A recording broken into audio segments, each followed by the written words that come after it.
BDR এর সৈনিক গরিব মানুষ কয় টাকা বেতন পায়, তাদেরকে অপারেশন ডাল ভাতে আপনারা নিয়ে গিয়েছিলেন, ওদের টাকা দিয়েছিলেন? সে টাকা ফেরত দেওয়া হয়েছিল? পিলখানার যে ঘটনা, ওই ঘটনার দিন পর্যন্ত তাদেরকে টাকা পয়সা দেন নাই, কিছুই দেন নাই, ক্ষোভ তো তাদের ছিল। আচ্ছা, এখন ওনারা বিডিআর এর দোষ দেয়। বিডিআর এর যে দোষ দিবেন, বিডিআর এর আপনার যে সিকিউরিটি সেল আছে, তারা কিন্তু আপনার এই তথ্য জানিয়েছিল যে বিডিআর এর কিছু সদস্য এরকম এরকম তারা বিদ্রোহ করবে, তারা এরকম পিলখানার দরবারের দিন এই করবে। জানার পরে সেনাবাহিনী কিছু করে নাই। কারণ কি? কারণ ওই যে যেই পক্ষটা আপনার এগুলো করতে চেয়েছে, সেনাবাহিনীর ওই অফিসারগুলো তাদের সাথে, কারণ তাদের সাথে কে কে সম্পৃক্ত বলি আপনাদের। কর্নেল মুজিব, আমরা তো স্যাড মিউজিক লাগায়া কর্নেল মুজিব টুজিব, তারপরে বিডিআর এর যিনি ডিজি আছেন শাকিল সাহেব, শাকিল, আমি আমি আমি আপনাদেরকে ভাই বহুবার সময় দিয়েছি, বহুবার বলেছি যে এইসব কথাবার্তা বলবো না, বলতে চাই না, আপনারা আপনাদের কাজ করেন, করেন নাই। আপনারা যদি মনে করেন যে বিডিআর এর লোকজনের সব ফাঁসি দিয়ে দিবেন, ফাঁসি দিয়ে দেন, যান, আপনাদের যা মনে চায় করেন। এই কর্নেল মুজিবের স্ত্রী, এমন কোনো ধান্দাবাজি নাই যেটা সে করে না। যেই colonel Shakil, major general Shakil BDR এর ডিজি, তার স্ত্রী পিলখানার ভেতরে মদ নিয়ে মাতাল হয়ে এক এক দিন এক একজনের সাথে উলঙ্গ হয়ে পড়ে থাকতেন। বিডিআর এর টাকা পয়সা আত্মসাতের সাথে এই মেজর জেনারেল ডিজি শাকিল তিনি জড়িত। 600 কোটি টাকা পাচার হচ্ছিল বিমানবন্দরে, সেই টাকা ধরেন। ধরার পরে সেই টাকা আবার ফের বিমানবন্দর কাস্টমস যখন কিনা ইমিগ্রেশন যখন তাদেরকে ধরে, ধরার পরে এই জেনারেল মঈন সরাসরি হস্তক্ষেপ করেন, হস্তক্ষেপ করে সেই টাকা নিয়ে আসেন, বিমানবন্দরকে বলে আসেন এটা মিডিয়া টিডিয়া কোথাও করার দরকার নাই, এটা সেনাবাহিনীর টাকা, আমরাই পাঠাচ্ছিলাম, এটা নিয়ে আমরা দেখছি। সেই টাকা নিয়ে তারপরে দরবার হয় হচ্ছে কক্সবাজারের এক হোটেলে। সেই হোটেলে সেনাবাহিনীর অফিসারদের ভেতরে হাতাহাতি পর্যন্ত হয়েছে। সবশেষ সেই টাকা আর বিডিআর এর ডিজিকে দেওয়া হয় নাই। সেই টাকা আত্মসাৎ করে মঈন, কর্নেল মুজিব, তারপরে লেফটেন্যান্ট কর্নেল ওর নাম কি শামস, এদের একটা গ্রুপ মিলে তারপরে এদেরকে হত্যা করে। এই গ্রুপটার সাথে যে দ্বন্দ্বটা, এই দ্বন্দ্বটাকে কাজে লাগিয়েই ভারত দেখলো যে এই যে এদের মধ্যে একটা লেগেছে, সো এটা একটা সুযোগ, এটা কাজে লাগানো যায়। তখন এই কর্নেল মুজিব, যে মুজিবকে মারা হয়েছে, এই মুজিব কিন্তু এই হত্যাকাণ্ডের সাথে জড়িত। সে জানতো এদেরকে হত্যা করা হবে, কিন্তু তাকে যে হত্যা করা হবে সেটা সে জানতো না। কারণ ভারত ওদের ভেতরে দ্বন্দ্বকে কাজে লাগিয়ে তারপরে দুই পক্ষের ভেতরে আপনার ঢুকে গিয়েছে। এখন ঢুকার পরে ভারত চায় যে আরো অনেককে হত্যা করা হোক, তাদের তো আরো কিছু ওই যে রৌমারি টোমারি কিছু জায়গা আছে না, সেগুলো তারা চায় যে ও তাদেরকে এখানে আনা হোক, তাদেরকে নিয়ে এসছে।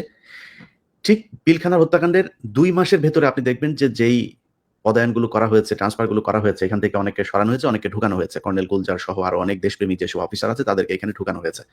এটা হচ্ছে ভারতের পলিসি, ভারতের পরামর্শে এটা করা হয়েছে।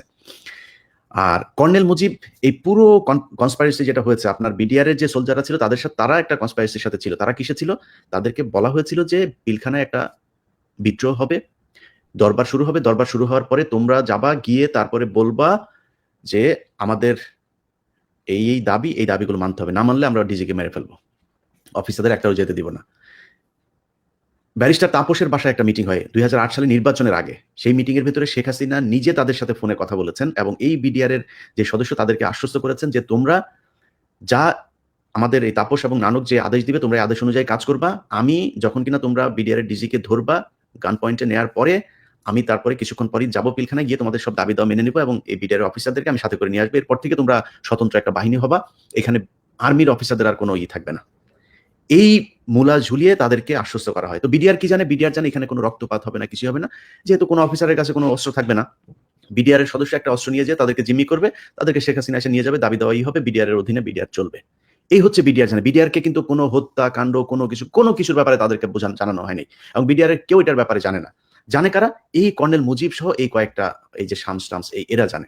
এখন এদের উদ্দেশ্য কি? এদের উদ্দেশ্য হচ্ছে ওই যে আপনার এই যে 600 কোটি টাকা অপারেশন ডাল ভাতের মেরে দেওয়া যে টাকা, সেই টাকা নিয়ে দ্বন্দ্ব, যাতে বিডিআর এর ডিজি সহ এরা যাতে এটা দাবি করতে না পারে, এটা নিয়ে যাতে আর কোনো ঝামেলা না করে, পুরো টাকাটা তারা আত্মসাৎ করার জন্য একে মারতে হবে।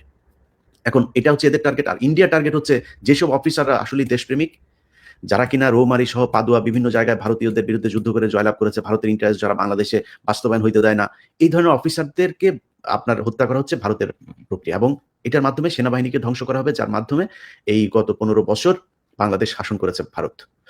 তো এই দুই পক্ষের মিলে আপনার যে পরিকল্পনা, সেটার বাস্তবায়ন হয়েছে হচ্ছে পিলখানা হত্যাকাণ্ডের দিন। এখন মুজিবকে কেন মারা হলো? মুজিবকে মারার কারণ হচ্ছে মুজিব তো জানে এই যে এই ঘটনাগুলো ভারত এবং এই যে পক্ষের সাথে তো যোগসাজশ করিয়ে দিয়েছেন তিনি। যেখানে মুজিব যদি বেঁচে থাকে তাহলে তো এটা বের হয়ে যেতে পারে এটা নিয়ে, যদি এই যেমন আজকের যে ঘটনা, আজকে যদি মুজিব বেঁচে থাকতো, মুজিব আটক হতো। মুজিব যদি আটক হইতো তখন মুজিব তো সব বলে দিত যে ভারত এইভাবে এইভাবে আমাদেরকে ইনস্ট্রাকশন দিয়েছিল, আমরা এই করেছে। যেই কারণেই মুজিবকে মেরেছেন। এবং মুজিবকে কারা মারলেন? ওই যে আপনাকে যেটা বললাম শুরুতেই, যে পিকআপে করে যারা মুখোশ পরে এসেছিল, এরা হচ্ছে মূল কিলার গ্রুপ। এই গ্রুপটাকে দিয়ে মারা হয়েছে, তাদেরকে কিছুক্ষণ পরেই আবার ভারতে পাঠিয়ে দেওয়া হয়েছে। এটা প্রফেশনাল এই গ্রুপটা। যাদের গুলিতে অনেক বিডিআর এর সদস্য আহত হয়েছেন, মারা গিয়েছেন, বিডিআর এর কিন্তু সেদিন 9 জন মারা গিয়েছেন। এটা কেউ বলে না। 9 জন বিডিআর এর মারা, তারা কেন মারা গেলেন?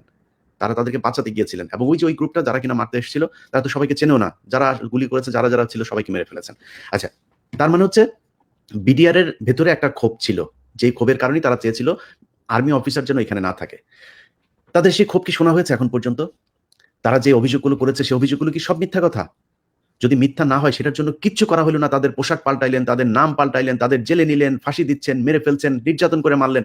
আমি গ্যারান্টি দিয়ে বললাম, বাংলাদেশের প্রতিটা মানুষকে, আপনার এলাকায়, আপনার বাড়ির আশপাশে, আপনার জেলায়, আপনার পরিচিত কোথাও যদি শোনেন বিডিআর এর কোনো সদস্য আছে যিনি জেল খেটেছেন, গিয়ে দেখেন সবার এই পায়ের কোমরের নিচে যদি আপনি যান, সবার পায়ের এই এই এই এই এই হাড়ের ভেতর দিয়ে ড্রিল মেশিন ঢুকানো হয়েছে। যান সবার কাছে যায় দেখেন, আপনাকে দেখাবে।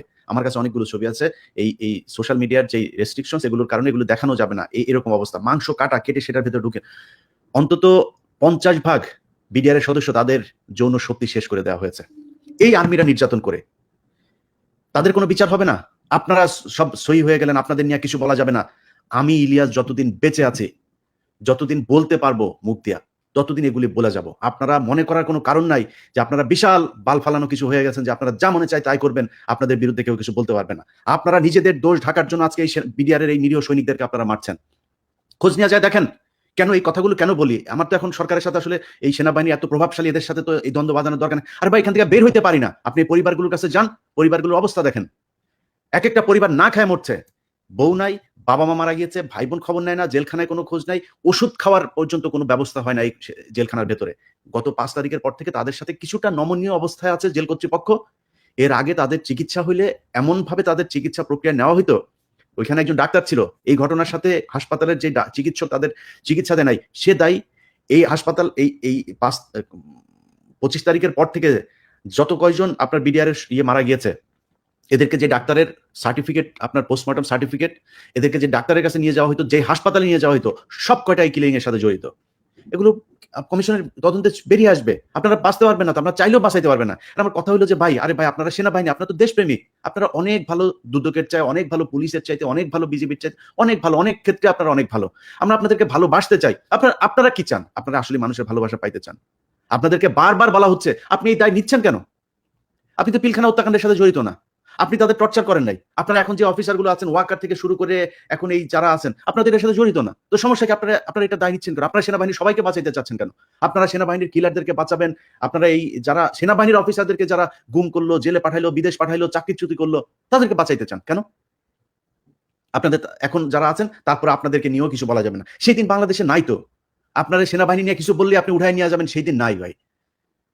এখন বহু মাধ্যম আছে যে মাধ্যমে মানুষ এগুলো বলে ফেলবে। সো এখান থেকে বাঁচতে পারবেন না। আপনাদেরকে আমি বৃহস্পতিবার যখন এটা হলো, আমি বললাম যে রোববারের ভেতরে তাদের কি করবেন? আপনি জামিনাদেশ দিচ্ছেন না। আরে ভাই, একজন আইনজীবীর কাছে জিজ্ঞেস করেন। ন্যূনতম আইন সম্পর্কে যেমন এরকম একটা মানুষের কাছে জিজ্ঞেস করেন, একটা মানুষের জামিন আদেশ দেওয়ার জন্য 3-4 মাস তাদেরকে ঘুরানো যায় কি না? একজন আইন সম্পর্কে মিনিমাম ন্যূনতম জ্ঞান যারা আছে, আপনি জিজ্ঞেস করেন একজনের কাছে, এটা করা যায় কিনা? আপনি তাদেরকে আটকায় রাখতেছেন কিসের জন্য? কাদেরকে বাঁচাইতে চান? 7 মাস 8 মাস হয়েছে বিডিআর এর জন্য এদের স্বাধীন হয় নাই। আপনার কি বিশ্বাস হয় না?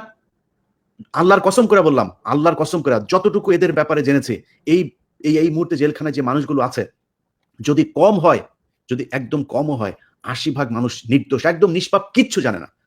এবং কত শুধু নিষ্পাপ যে তা না, এরা প্রচন্ড কি বলবো, যে মানে অন্যায়ের সাথে মানে কোনো ধরনের আপোষ তারা করে না। কেন জানেন? বিডিআর এর ভেতরে অনেক সাক্ষী আছে। এই বিডিআর এর 2টা গ্রুপ আছে কিন্তু। একটা কল্যাণ পরিষদ, আরেকটা আবার আছে যেটাকে ওরা বলে সাক্ষী গ্রুপ। এই সাক্ষী গ্রুপ হচ্ছে বিডিআর এর যারা সাক্ষী দিয়েছে। সাক্ষী কারা দিয়েছে জানেন? সাক্ষী দিয়েছে, হ্যাঁ আমি দেখেছি, হচ্ছে গিয়ে বিডিআর এর 3 নাম্বার গেটের ওইখানে একজন দাঁড়িয়ে ছিল, উনি 5 নাম্বার গেটের ওইখানে দাঁড়িয়ে থেকে তারপরে দেখেছেন উনি ওইখানে বসে একজনকে গুলি করছেন। তো 3 নাম্বার থেকে 5 নাম্বার গেটের দূরত্ব কতটুকু, এটা যায় খোঁজ নেন। হোটেল আম্বালার সামনে থেকে তিনি দেখেছেন দরবার হলের ভেতরে তিনি করেছেন, আরেকজনকে মারছেন, এক নারীকে ধর্ষণ করছেন। এই হচ্ছে সাক্ষী। এই সাক্ষীর ভিত্তিতে বিডিআর এর বিচার হয়েছে। এখন এই যে বললাম যে এরা শুধু নিষ্পাপ না, এরা প্রচন্ড দেশপ্রেমিকও, অন্যায়ের সাথে আপোষ না করা মানুষ। কারণ হচ্ছে এই মানুষগুলোকে আপনার করা হয়েছে কি, এই মানুষগুলোকে বলা হয়েছিল আপনারা সাক্ষী দেন, আপনারা সাক্ষী দিলে আমি আমার প্রথম পর্বে আপনারা দেখেছেন তো যে জিজ্ঞাসাবাদের ওইখানে কি জিজ্ঞেস করা হচ্ছে, কি বলা হচ্ছে। যাদেরকে বলা হয়েছে যে আপনারা সাক্ষী দেন, সাক্ষী দিলে কিছু বলেন, যে সাক্ষী দিতে রাজি হয়নি সে বলে আমি দেখি নাই, আমি দূর থেকে, আরে ভাই ছুটিতে ছিল, পিলখানায় ছিলই না, ছুটিতে ছিল। সে এখন ফাঁসির আসামি, জানেন আপনি? খোঁজ নেন, যান, যাবজ্জীবনের আসামি, খোঁজ নেন।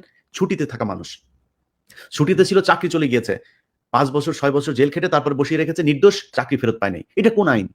এর কোন আইন হইলো নাকি? তো আপনার যদি মনে হয় এইসব দেখে আমাদের গায়ে আগুন জ্বলবে না, তাহলে তো আর গত 15 বছর আমরা চুপ করে থাকতাম।